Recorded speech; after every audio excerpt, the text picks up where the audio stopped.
Sosok Agnia Punjabi, selebgram asal Malang viral anaknya jadi korban penganiayaan oleh pengasuh. Baru-baru ini, Agnia Punjabi menjadi sorotan usai memberikan kabar yang tak mengenakan tentang hal yang dialami anaknya. Menilik akun Instagram @myagnia, sang pengasuh yang dipercayakan menjaga anaknya, justru melakukan tindakan kekerasan.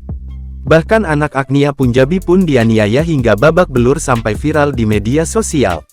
Banyak orang kemudian penasaran dengan sosok Agnia. Lantas, siapakah Agnia Punjabi? Agnia Punjabi merupakan selebgram asal Indonesia yang lahir di Tuban, tanggal 25 Juli tahun 1995.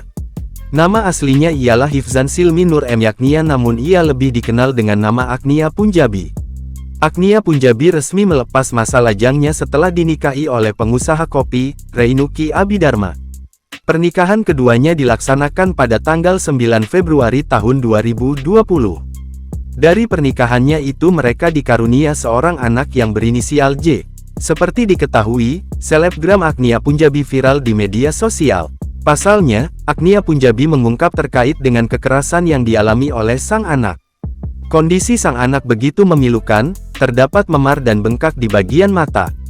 Puluhan ribu netizen pun mengomentari aksi keji dilakukan sang pengasuh.